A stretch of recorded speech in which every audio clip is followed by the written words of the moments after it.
चलिए अब आ जाते हैं निबंध के अंग पर। निबंध के 3 प्रमुख अंग होते हैं, भूमिका, विषय वस्तु और उपसंहार।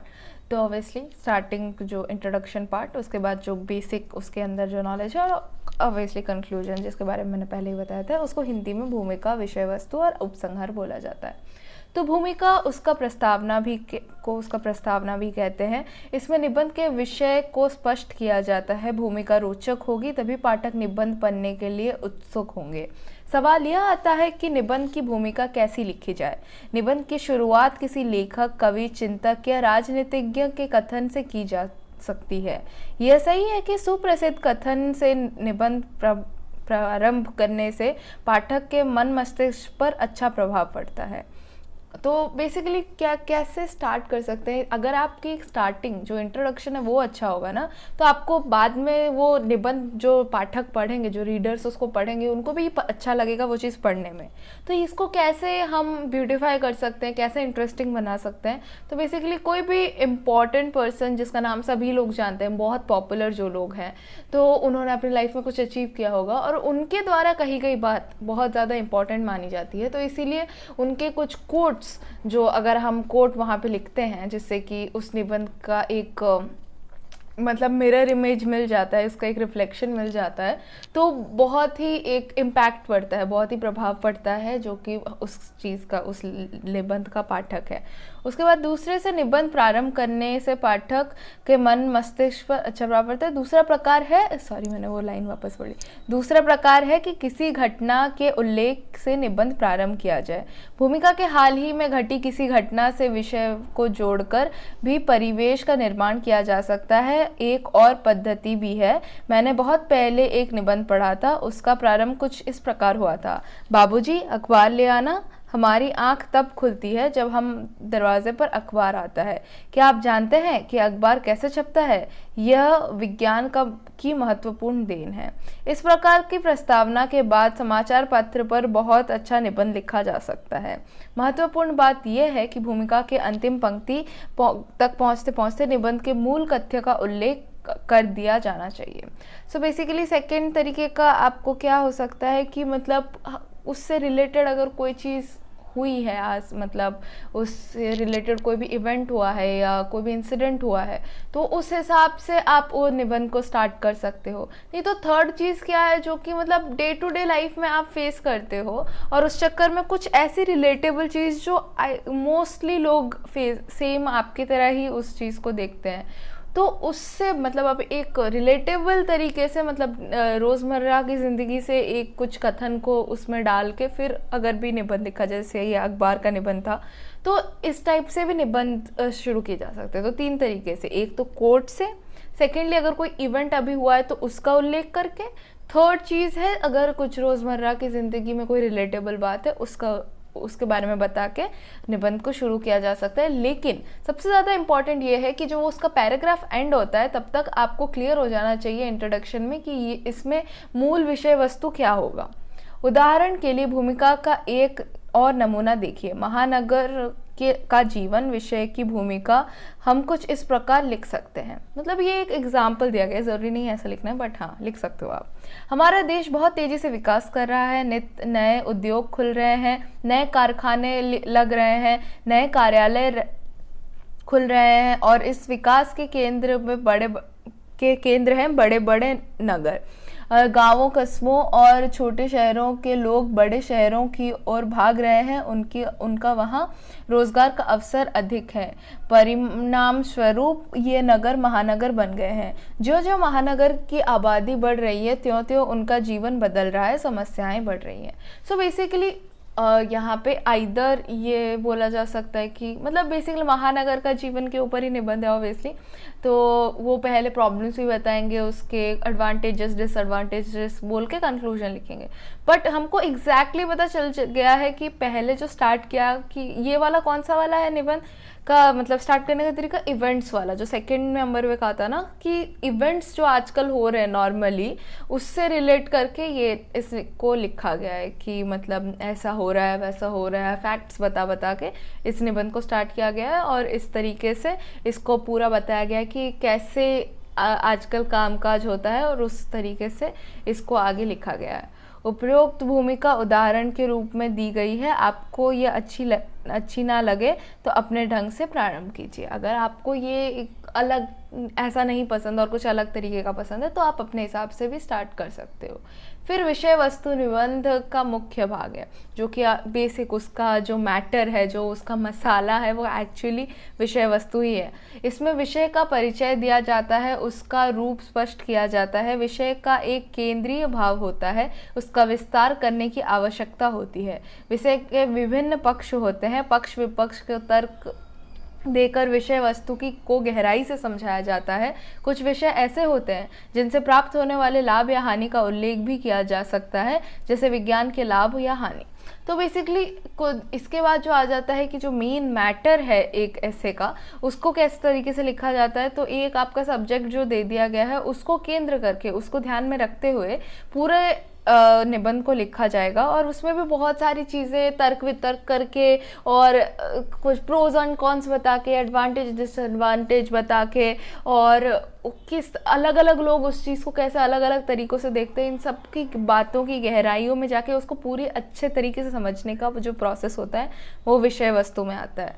फिर आवश्यकता पड़ने पर उसकी उपयोगिता पर प्रकाश डालते हुए उसे अपनाने की बात भी की जा सकती है, जैसे समाचार पत्र पढ़ना। किसी चीज़ की बुराइयों का संकेत करते हुए उसे त्यागने पर बल दिया जा सकता है, जैसे दहेज प्रथा। तो ये दो चीज़ें हैं, जैसे कि मतलब समाचार पढ़ने से आपको नॉलेज मिलती है, तो इसलिए इसके लाभ बताया जा के आपको मतलब इसके बारे में अट्रैक्ट किया जा सकता है। फिर अगर आपको जैसे दहेज प्रथा है, जिसकी वजह से बहुत सारे दंगे फसाद झगड़े प्रॉब्लम्स होती हैं, और एक मतलब इस चक्कर में एक एक सेंस ऑफ बिलिटलमेंट आता है। मतलब आप ऐसा लगता है कि लड़कियां कम हैं किसी तरीके से, या लड़के कुछ ज़्यादा ही हैं, जबकि इवेंचुअली हम भी हमारे माँ से पैदा हुए हैं, राइट। तो कहीं ना कहीं मतलब हम हमारे माता पिता दोनों से पैदा हुए हैं, तो अगर उन दोनों का ही योगदान है, स्पेशली हमारी माँ ने हमको इतना संभाला है, और कह सकते हैं कि जो 9 महीने अपने पेट में और मिनिमम 3 साल तक अपने गोद में, और फिर बाकी का जीवन अपने दिल में, ऐसा मैंने सुना था, बहुत अच्छा कोट। तो इस तरीके से ही एक माँ हमारा ध्यान रखती है। तो अगर एक माँ इतना शक्ति दे सकती हैं, और एक माँ को उतना मतलब दिया जाता है उतना ज़्यादा importance, so why not a sister, why not a daughter in law, why not a daughter. तो ऐसे में ना दहेज लेना सही है ना दहेज देना सही है। सिर्फ उनके बारे में बात नहीं की जा रही है जो दहेज ले रहे हैं, उनके बारे में बात भी की जा रही है जो अपनी बेटी को इतना कम समझते हैं कि उसके लिए दहेज वो देते हैं।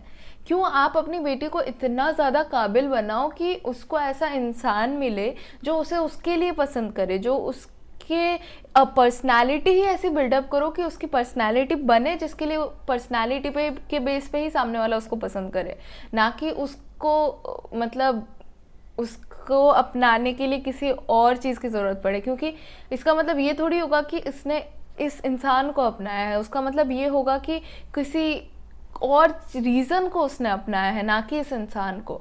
सो इसलिए दहेज प्रथा बहुत गलत है, और इस तरीके का एक निबंध लिखा जा सकता है। इस अंश में आप अपना मत भी प्रस्तुत कर सकते हैं। अपना मत देते समय विनम्र भाषा का प्रयोग करना अच्छा होता है। ऑब्वियस सी बात है, आप गालियाँ नहीं दे सकते, आप बस प्रोज एंड कॉन्स बता सकते हो। आप एक तरीके से इसकी अच्छाइयाँ और बुराइयाँ बता सकते हो, और फिर उसके बाद आप एक जस्टिफिकल आंसर दे सकते हो। दोनों को मतलब तराजू के दोनों तरफ रख के आप एक चीज़ बोल सकते हो कि नहीं ये होना चाहिए या ये नहीं होना चाहिए। उसके बाद आ जाता है ये भी ध्यान रखना चाहिए कि कोई ऐसी बात ना कह दी जाए जिसका प्रभाव किसी एक पक्ष पर आपत्तिजनक हो। विषय से संबंधित नई से नई जानकारी देना निबंध को प्रभावशाली बना देता है। आप विषय वस्तु के किसी पक्ष पर प्रकाश डालने वाली कविता की पंक्तियों का उल्लेख भी कर सकते हैं, किंतु ध्यान रखने की बात है यह है कि प्रत्येक बिंदु को अलग अनुच्छेद में लिखिए। तो हर एक चीज़ को ना एक अलग अलग पैराग्राफ्स में डिवाइड करना बहुत ही ज़्यादा इम्पॉर्टेंट है। हमारा जो हर एक पैराग्राफ में सब पॉइंट्स होते हैं, तो हर एक पैराग्राफ में उस मेन टॉपिक के कुछ अलग अलग चीज़ें बताए, कहीं पे प्रोज बताए, कहीं पे बस उसके बारे में फैक्ट्स बताए गए होंगे, फिर उसके बारे में प्रोज का एक पार्ट होगा, फिर उसके बारे में कॉन्स का पार्ट होगा, फिर वो प्रोज और कॉन्स के क्या फ़र्क पड़ता है वो वाला अफेक्ट्स का एक पार्ट होगा, फिर उसके बाद इन लास्ट जब पार्ट आएगा जो कंक्लूजन वो तो आएगा ही, बट ऐसे बोल रही हूँ मतलब अलग अलग पार्ट्स होंगे। फिर आप उससे रिलेटेड, जैसे अगर आप प्रैक्टिस पे कुछ निबंध लिख रहे हो, जैसे कि अभ्यास पे कोई निबंध लिख रहे हो, तो आप उस पर ये मतलब लाइन भी ऐड कर सकते हो, करत करत अभ्यास के जड़मत होए सुजान। तो इस तरीके की चीज़ें लिख के फिर आप उसको मतलब अच्छे से समझा के भी निबंध लिख सकते हो, जिससे कि बहुत अच्छा इफेक्ट पड़ता है जो सामने वाला आपका ऐसे पढ़ रहा है या सुन रहा है जो भी है। उसके बाद विषय की रूपरेखा बनाते हुए हम प्रमुख विषय बिंदु अथवा बिंदुओं के भी बिंदु बना लेने चाहिए। कुछ विषय ऐसे होंगे जिनकी बिंदुओं के भी उपबिंदु हो सकते हैं। उपबिंदुओं का तात्पर्य यह है कि उसे प्रमुख बिंदु के अंतर्गत हम किन किन बातों का समावेश करना चाहते हैं। जैसे दहेज प्रथा के निबंध लिखते हुए विषय वस्तु में मुख्य विषय बिंदु और उपबिंदु इस प्रकार के हो सकते हैं कि दहेज क्यों, तो उसमें पुत्री का नया घर, नई गृहस्थी, सहायक उपयोगी वस्तुओं की भेंट, धीरे धीरे प्रथा की विकृति आना, दहेज देने की शुरुआत। तो बेसिकली कैसे दहेज स्टार्ट हुआ, आप उसको ऐसे नहीं लिख सकते ना कि दहेज बुरा है और इसके ये कौन से। तो ये एक तरीके से बात करना हो गया कि हमको अगर पता ही नहीं वो कैसे क्यों स्टार्ट हुआ है, उसका एक्चुअल मीनिंग क्या है, तो वो आपका देना बहुत इंपॉर्टेंट है। आपको पहले दहेज का एक नॉर्मली इंट्रोडक्शन देना है, किस तरीके से आप उसके बारे में सोचते हो या किस बारे में ये नॉर्मली एक समरी होने वाली है, उसका एक छोटा सा समरी दे सकते हो आप ऊपर जो इंट्रोडक्शन में दोगे। सेकेंडली जब आप दोगे तो आपको क्यों, कैसे, क्या, उसके हर फैक्ट्स को पहले बताना होगा। जब आप उसको तराजू में तोलो अपने दिमाग के, उससे पहले आपको उसके बारे में सारी चीज़ें पता होनी चाहिए, तभी आप उसके बारे में बोल सकते हो। तो पहले ऐसा होता था कि शादी करने के बाद दो जन जब रहते हैं साथ में तो ऑब्वियस सी बात हो सकता है कि उनके पास पैसा ना हो, तो कुछ शादी में जो कंट्रीब्यूशन तो होता था, लेकिन उनके बाद उनका जो ज़िंदगी अच्छे से चला, क्योंकि बहुत पहले बहुत कम एज में शादी हो जाती थी, तो बच्चे तो इतने जल्दी नहीं कमा सकते, तो उनको कुछ गिफ्ट्स दिए जाते थे। उस चक्कर में दहेज प्रथा शुरू हुई, लेकिन अभी एक वो खुशी से जो गिफ्ट्स दिए जाते थे उसका फिर एक जो वो प्रथा बन गई वो गलत है। उसके बाद आता है कि दहेज प्रथा की बुराइयों के बारे में लिख सकते हो। विवाह पूर्व दूल्हे के लिए भावताव, और फिर दूल्हे पशुओं की भांति बिकते हैं। फिर विवाह के बाद बहू पर अत्याचार, वर पक्ष की ओर से बढ़ती मांग, मानसिक पीड़ा पहुंचाना, बहू को जला डालना, ऐसी चीज़ें होती हैं ऑफ कोर्स। तो इसीलिए इन सब के बारे में आप ऐसे सब पॉइंट्स बना के लिख सकते हो। आइए देखें कि हम इन अनुच्छेदों में कैसे पिरो सकते हैं। ये पूरा लिखते हैं कि पहला मुख्य बिंदु हम लिख सकते हैं कि दहेज क्यों। दहेज प्रथा का जन्म पुरानी सामाजिक प्रथाओं को में ढूंढा जा सकता है। विवाह के बाद लड़की नए घर में चली जाती है, उसे नई गृहस्थी बसानी होती है। अपना नया घोंसला बनाने के लिए अधिक असुविधा ना हो, इसीलिए उसे कुछ उपहार देने का रिवाज था। उपहार में उसे गृहस्थी में काम आने वाली वस्तुएं जैसे बर्तन, वस्त्र, गहने आदि स्वेच्छा से दिए जाते थे, कोई मांग या बाध्यता नहीं होती थी। इस पे बहुत कॉन्सेंट्रेट करने की ज़रूरत है। पर धीरे धीरे इसमें बुराइयां आती गई। वर पक्ष वाले कन्या पक्ष से वस्तुएं मांग करने लगे, ये मांगी बढ़ती गई और कन्या पक्ष के सामर्थ्य को देखे समझे बिना बढ़ चढ़कर मांगे रखी जाने लगी। यहीं से शुरुआत हुई दहेज लेने और देने की प्रथा। दूसरा मुख्य बिंदु ये हो सकता है कि दहेज की प्रथा की बुराइयां। आज दहेज प्रथा के अनेक बुराइयां आ गई हैं। सबसे पहले और विचित्र बात तो ये है कि अच्छे दूल्हे के लिए ऐसे भावता होता है जैसे अनाज की मंडी या पशुओं के मेले में नीलामी हो रही है। तरीका भिन्न होता है पर बात लगभग वैसी है। ऑब्वियस सी बात है, ऐसा ही तो है कि लाइक एक मतलब खरीदा जा रहा है काइंड ऑफ दूल्हे को, कि हम आपको पैसे दे रहे हैं और हम आपके दूल्हे को खरीद रहे हैं। तो कह सकते हो कि मतलब बहुत ही वियर्ड सा सिचुएशन है। इंसान को जैसे बना दिया है। ऐसा भी नहीं है कि लड़की को एक्सेप्ट करने के लिए पैसे दिए जा रहे हैं, ऐसा भी है कि लड़के को खरीद के पैसे दिए जा रहे हैं। तो ये दोनों के लिए ही बहुत ही शर्मनाक बात है अगर ये सिर्फ गिफ्ट्स के तौर पे नहीं दिए जा रहे और दहेज के तौर पे दिए जा रहे हैं, मतलब मांग करके एंड ऑल ऑफ दैट। फिर गिफ्ट्स पे अपने हिसाब से होता है ना, कि आपको बस ऐसे ही कुछ अच्छा लगा, आपने कुकर दे दिया, या आपने ऐसे ही किसी के पास बहुत ज़्यादा पैसा है तो माइक्रोवेव दे दिया। बट ये क्या है कि बहुत सारी चीज़ें दिए जा रहे हो, फर्नीचर से लेके हर चीज़ आप ही सब दिए जा रहे हो, तो दैट इज़ नॉट राइट। आपको सिर्फ शादी की खुशी में काम आने वाली वस्तु आप दे सकते हो, लेकिन ऐसी चीज़ें नहीं देनी है कि लाइक मतलब पूरा घर इनके ही चीज़ों से भरा पड़ा हो। पर ये तो एक पक्ष है। विवाह के बाद इसके अनेक रूप दिखाई पड़ते हैं। लालची लोग बहू के दहेज से संतुष्ट नहीं होते हैं, वे बराबर नहीं मांग रखते। मतलब गिफ्ट आपको एक बार शादी में देना होता है, ये इनको दहेज ऐसा लगता है कि नहीं नहीं ये कंप्लीट नहीं हुआ, और लेके आओ और लेके आओ और लेके आओ। जब तक हमारा मन कंप्लीट नहीं होगा तब तक तुम लेके आओ, और इनका मन कभी सेटिस्फाइड नहीं होता।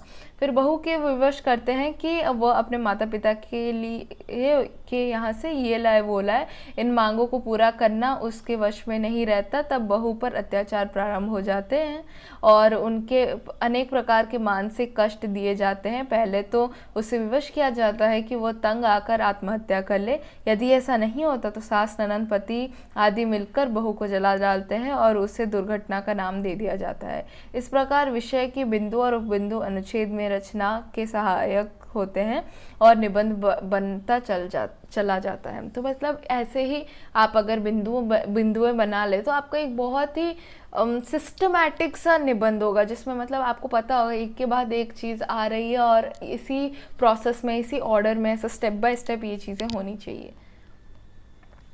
उसके बाद आ जाता है उपसंहार लेखन। अब आप भूमिका और विषय वस्तु लिखना सीख गए हैं, आइए उपसंहार लेखन का भी अभ्यास कर लें। क्या आप जानते हैं कि उपसंहार में पूरे निबंध का निचोड़ और निष्कर्ष होता है? जिस प्रकार भूमिका अच्छी हो तो पाठक को निबंध पढ़ने के लिए आकर्षित करती है, उस प्रकार यदि उपसंहार अच्छा हो तो पढ़ने वाले का पर उसका प्रभाव अच्छा पड़ता है। सो एक जो सेंस ऑफ सेटिस्फैक्शन किसी चीज़ में तभी आती है if a thing is started well and it's ended well. जब आपको अब पूरी तरीके, जैसे वो बोलते हैं ना कि अंत भला तो सब भला, तो इसी तरीके से ही इसको लिखा गया है। स्पेशली ये वाला लाइन ना तारक मेहता में बहुत बार बोलता है ना, तो मुझे बहुत ज़्यादा सही लगता है कि हाँ यार सही बात है, अंत भला तो सब भला। तो इसीलिए ही वो जो एंडिंग है ना, वो अगर लेजेंडरी हो तो उसके साथ पढ़ने का भी एक मज़ा सा आ जाता है। वो चीज़ हमारे मन में बैठ जाती है, वो उस चीज़ का हमारे दिमाग पे बहुत अच्छा इफेक्ट पड़ता है। और इसका यही मतलब है कि आपके जो एस्से लिखने के या ये जो निबंध लिखने का की प्रक्रिया का जो स्टार्टिंग हुआ था वो सही तरीके से, सही मायनों में कंप्लीट हो पाया है, क्योंकि सामने वाले रीडर के दिमाग में वो चीज़ छप गई है। तो ये जो कंक्लूजन है ये बहुत ही खूबसूरत होना चाहिए, कुछ ऐसा होना चाहिए जिससे कि मतलब जो पढ़ने वाला है, जो पाठक है, उसको एक अंदरूनी खुशी हो। और इसीलिए फिर हम देखते हैं कि निबंध के मुख्य भाग यानी विषय वस्तु के बिंदुओं में जो बातें आपने उठाई थी, जो तर्क दिए थे, उनका निष्कर्ष और समाधान उपसंहार में दिया जाता है। विविध बातों में तालमेल बिठाइए और उसे प्रभावपूर्ण बनाइए। जिस प्रकार भूमिका लिखने में कोई एक विधि नहीं होती, उसी प्रकार उपसंहार की भी कोई निश्चित विधि नहीं होती। आप किसी सूक्ति से भी निबंध का उपसंहार लिख सकते हैं। प्रभावी उपसंहार लिखने के लिए सफलता का एकमात्र कसौटी ये है कि उसके बाद निबंध अधूरा सा ना लगे। ऐसा ना लगे कि अभी कुछ छूट रहा है या पढ़ने वाले सोचे कि अभी भी कुछ शेष है। तो बेसिकली कंक्लूजन, सही में कंक्लूजन तभी माना जाएगा जब उसको एक ख़त्म होने का एक शांति हो, एक सेटिस्फेक्शन हो, कंटेंटमेंट हो, आपको एक मन की शांति हो कि हाँ ये चीज़ कंप्लीट हो गई। तो उसी तरीके से ही उसकी कंप्लीशन होनी चाहिए और यही उसका मेन गोल है। उसका कोई ऐसे प्रोसेस स्टेप बाय स्टेप नहीं है जैसे कि आपको मेन जो विषय वस्तु लिखने में जैसा था, लेकिन आपको मेन इसमें यही ध्यान रखना है कि उसको ख़त्म इस तरीके से किया जाए कि कुछ भी अधूरा ना लगे। तो अभी यहाँ पे हम नमूना भी देख लेते हैं। क्या ये नमूने के तौर पर आधुनिक नगरी निबंध के लिए निम्नलिखित 2 प्रकार के उपसंहार हैं। तो एक नहीं, उसने 2 प्रकार के उपसंहार दे दिए कि आपको जो अच्छा लग रहा है आप पढ़ लो। इस प्रकार स्पष्ट है कि आज की नारी प्रत्येक क्षेत्र में पुरुष के कंधे से कंधा मिलाकर राष्ट्र निर्माण में सहयोग दे रही है, परंतु पुरुष उसके प्रति दृष्टिकोण अब भी पुराना और पिछड़ा हुआ है और वो उसे बंधन में रखना चाहता है, उससे ईर्ष्या करता है, उसे विलासिता की वस्तु मानता है। वस्तु पे तो बहुत ध्यान देना कि वो इंसान है, लड़कियां इंसान हैं, लड़कियां को देवी माना जाता है। लेकिन जैसे अगर पति परमेश्वर माना जाता है तो जो लड़कियां हैं, जो औरतें हैं, जो महिलाएं हैं, वो भी देवी मानी जाती है। तो हमेशा ये याद रखना कि अगर आप जो मतलब पुरुष परमेश्वर तभी बन सकते हो जब आप एक महिला को देवी का स्थान देते हो। तो जब तक आप उस तरीके का स्थान सामने वाले को नहीं देते हो, आप नहीं एक्सपेक्ट कर सकते कि आपको किसी तरीके का देवता या देव माना जाए, क्योंकि आपके अंदर देव गुण है नहीं, तो आप किस तरीके के देवता हुए। तो इसीलिए जो दिव्य गुण है ना, वो तभी आ सकता है जब आप सामने वाले की रेस्पेक्ट करो। तो यही उसी तरीके से इसको एंड किया गया है कि उससे ईर्ष्या नहीं करना चाहिए, उसको एक विलासिता की वस्तु तो बहुत दूर की बात है, वस्तु ही नहीं मानना चाहिए, शी इज़ अ पर्सन। तो उसके बाद आता है कि पर यह स्थिति अब अधिक दिन नहीं रहेगी। अब नारी अपना सामर्थ्य और अपना लक्ष्य दोनों जानती है, उसे लक्ष्य को पाने के लिए कोई नहीं रोक सकता। That is very great. मतलब अगर आपको ऐसी एक मतलब, या तो ऐसा हो सकता है कि बहुत नासमझ है कोई और हर टाइम झगड़ रहा है, तो उसका तो कुछ नहीं किया जा सकता, बट एक्चुअली एक इंटेलेक्चुअल भी नहीं, एक विजडम, एक वुमेन जिसके पास ज्ञान है केवल और जो मतलब ऐसा होता है ना कि बस बुकिश नॉलेज है, पढ़ाई वाली नॉलेज है, लेकिन एक्चुअल ज्ञान नहीं है जीवन के पास, जिसके पास, वो तो बैठ के लड़ते रहेंगे, लड़की लड़का महिला पुरुष एट्सेट्रा एट्सेट्रा। बट चाहे वो लड़का हो या लड़की हो, चाहे वो किसी भी जेंडर का हो, वो पुल्लिंग हो या स्त्रीलिंग हो, अगर उनके या फिर जो भी नए नए लिंग जो नपुंसक लिंग आ चुके हैं, all respect to the LGBTQ community, तो इस तरीके से अगर हम एक दूसरे की रिस्पेक्ट करें और एक दूसरे को एज अ इंसान ही ट्रीट करें और एक दूसरे के लिए वैसे ही खुश हो, जैसे आप एक नॉर्मल लड़का लड़की की शादी में खुश होते हो, वैसे ही LGBTQ कम्युनिटी की शादी में भी आप उतने ही खुश हो। तो ये एक बहुत ही मतलब बहुत ही वाइड तरीके से देखना होगा। मतलब आपके अंदर वो दिव्य दृष्टि है जिस दिव्य दृष्टि से भगवान हमें देखते हैं। सोचो, भगवान तो कभी मतलब अपने सारे बच्चों में मतलब डिस्क्रिमिनेशन नहीं करते, तो व्हाई वी ह्यूमंस डिस्क्रिमिनेट? अगर हमें भी सही मायनों में भगवान के बच्चे बनना है तो वी शुड, मैं रिलीजियस बातें नहीं कर रही हूँ, बट हाँ, अगर कोई भगवान में मानता है, अल्लाह में मानता है, यीशु मसीह में मानता है, जो भी जिस तरीके के भी आप भगवान में मानते हो, जिस भी रिलीजन के हो आप, तो आपको हर टाइम ये सोचना चाहिए कि जो भी ऊपर वाला है, जो भी है, वो हमें जिस नज़र से देखते हैं, वो हमारे सब डिस्क्रिमिनेशंस को नहीं देख के हमें एज अ सोल ट्रीट करते हैं, हमें उन्हीं के एक अंश की तरह ट्रीट करते हैं। हम भी उन्हीं के सच्चे मायनों में अंश तभी बन सकते हैं जब हम हमारे आसपास वालों को उनके एक अंश की तरह ट्रीट करें, ना कि ये मुझसे काफ़ी बड़ा है। कभी कभी हम विक्टिम माइंडसेट में ना किसी को अपने से बड़ा भी बहुत सोच लेते हैं, तो ना वो सोचना है ना किसी को छोटा सोचना है। और इसी तरीके से यहाँ पे तो केवल महिला और पुरुष के बारे में दिया गया है, बट मैं ऐसे जनरलाइज बोल रही हूँ, चाहे वो एनिमल्स ही क्यों ना हो, उन एनिमल्स के साथ भी आप काइंडनेस रखो, उनसे भी प्यार से बात करो और एक कोहेसिव एनवायरनमेंट बनाओ, तो बहुत ही आगे जा सकते हैं। और इसी तरीके से ही बताया गया कि ये तो चलो मेरा एक अलग सा ज्ञान हो गया जो कि आपको सीखना चाहिए, ये एक आउटलुक है, आउटसाइड का नॉलेज है जो कि बुक में हमेशा नहीं मिलेगा। बट इन दिस व्हाट जो भी लिखा गया है कि जो नारी है आज की, वो जानती है वो कहाँ स्टैंड करती है, और इसीलिए ही वो अपने लक्ष्य को पाके रहेंगी। क्योंकि एक इंसान को ज़बरदस्ती दबाया जाए ना बार बार, तो एक प्रेशर आते ही वो फट ही जाएगा कभी ना कभी, या तो वो खुद बर्बाद होकर दूसरों बर्बाद कर देगा, या तो वो कहीं ना कहीं से रास्ता बना लेगा निकलने का। तो एनीवेज, ये एक तरीका हो गया कंक्लूड करने का। फिर उसके बाद आता है पुरुष और नारी सदा ही एक दूसरे के पूरक रहे हैं। नारी आज पुरुष की भांति शिक्षित हैं, उसे संविधान से अधिकार मिले हुए हैं, पुरुष का सहयोग भी उसे प्राप्त है, वह प्रगति के मार्ग पर आगे बढ़ रही है, इस पर किसी को आपत्ति नहीं। पर उसे ये नहीं भूलना चाहिए कि पुरुष के बिना उसकी उपलब्धि की प्रशंसा भी कौन करेगा। इसीलिए अच्छा यही है कि पुरुष की संगिनी और मित्र बनी रहे। सो इट्स नॉट अबाउट कि नारी पुरुष की संगिनी बनी रहे, इट्स नॉट अबाउट कि पुरुष नारी को सेम ट्रीट करे, it's about both. As long as कि आप दोनों एक दूसरे की रिस्पेक्ट करते हो, considering you both are equals and humans, और चाहे मुझे तो कभी कभी लगता है कि हमको सिर्फ ह्यूमंस के साथ ही क्यों, हमको हमेशा जितने भी एनिमल्स है जो हमको जब तक हर्ट नहीं कर रहे, जब तक हमारे पीछे नहीं, अब ऑब्वियसली आपके सामने शेर आएगा आप भागोगे या फिर अपने आप को बचाने की कोशिश करोगे, लेकिन जब तक सामने वाले को कुछ हर्ट नहीं कर रहा है तो उसको भी हमें जाके हर्ट नहीं करना चाहिए। That's the basic rule. तो इसीलिए यहाँ पे फर्स्ट वाले में हमको एक नारी सशक्तिकरण टाइप का कंक्लूजन दिया गया है, दूसरे वाले में इक्वालिटी या फेमिनिज्म का एक कंक्लूजन दिया गया है कि एक फर्स्ट वाला वुमेन एम्पावरमेंट है, सेकंड वाला फेमिनिज्म पे।